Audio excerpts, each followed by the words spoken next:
হঠাৎ করে পুরীতে চলে এসে আজকে দ্বিতীয় দিন পুরীতে একাদশী পালন করা, জগন্নাথ দর্শন করা, সারাদিনের ছোট্ট একটি ব্লগ তোমাদের সাথে শেয়ার করছি।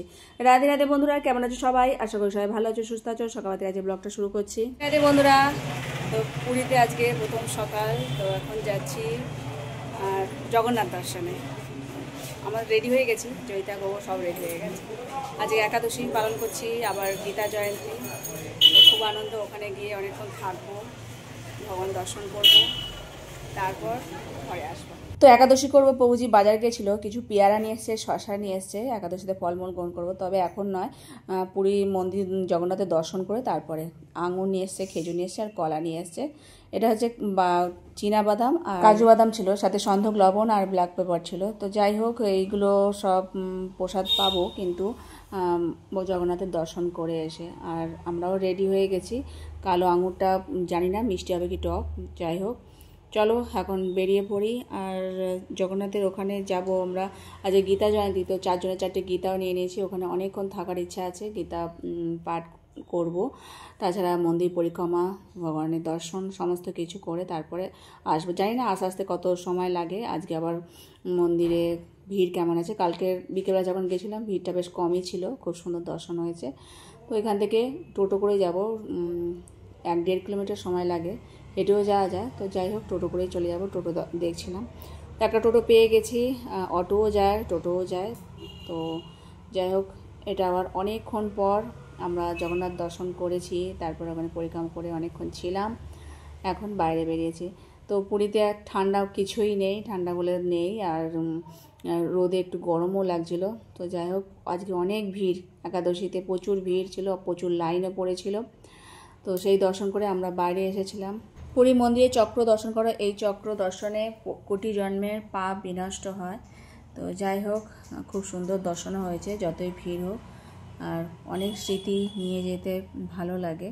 তো এখন গোকে বললাম জুতো স্ট্যান্ড যেখানে রেখেছিল জুতো, তো সেগুলো সব নিতে, সেই সব নিয়ে তারপর আবার রুমে ফিরবো। তো অনেক খিদেও পেয়ে গেছে, অনেকখানি বেলা হয়ে গেছে, মানে 1টা মতো মনে হয় বাজে। ঘরে গিয়ে তাড়াহুড়ো করে যে ফলমূলগুলো কেনা হয়েছিল সেগুলো সব বানাতে বসেছি। গোপালকে একটু সেবা দেব, দিয়ে আর এই প্রসাদ পাবো। সারাদিন তেমন খাওয়া দাওয়া হয়নি। তো যাই হোক, প্রসাদ পাচ্ছিলাম। আর আঙুরটা খুব টক ছিল, খাওয়া যায়নি, আঙুর ফেলে দিয়েছি। টক খেলেই আমার গ্যাস হয়ে যায়। তো যাই হোক, ওই টক জাতীয় খাবারগুলো আমি অ্যাভয়েড করি। এটা হলো সন্ধেবেলা। তো একটু ফলমূল আবার কেনা হচ্ছে। আম দেখলাম এখানে পাওয়া যাচ্ছে, ওই একটা আমি 65 টাকা নিয়েছে। তারপর কিছু পেয়ারা কিনেছিলাম, বাচ্চারা পেয়ারা খায়, আর এমনি তেমন ফল কিনিনি। টক যদি হয়, লেবুও কিনলাম না। তো আমটা খেয়ে দেখলাম যে ভালোই, কেননা এখন অসময়ের আম, তো মিষ্টি হবে নাকি বুঝতে পারছিলাম। দোকানদার বললো মিষ্টি, খেয়ে দেখতে পারো। তো ওই কিনেছিলাম, ভগবানের নাম করে এই এখন খাচ্ছিলাম, যে মোটামুটি মিষ্টি আছে, টক ছিল না। যেসব ফলগুলো টক হয় সেগুলো একাদশী দিন আমরা খেতে পারি না, আবার খেলেও শরীর খারাপ হয়। তো যাই হোক, এখন সি বিচে ঘোরাঘুরি করছি, কেনাকাটা করছিলাম, কিছু টুকটাক বাচ্চাদের কেনাকাটা, নিজের জন্য কিছু কেনাকাটা, সেই সবই দেখছিলাম ঘুরে ফিরে। আর কি আর কিনবো, সেরকম তো তেমন কেনার কিছু নেই, শুধু সাজের জিনিস ছাড়া।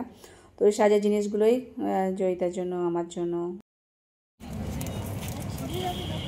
30 টাকা করে। তো এরকম ধরনের কানেরগুলো দেখছিলাম, তো আমি একটা নিয়েছি, বেশ ভালোই লাগলো। জানি না রং উঠে যাবে কিনা, 2-3 বার পরার জন্য ঠিকই আছে। তো এই কানেরটা বেশ ভালো লেগেছিলো।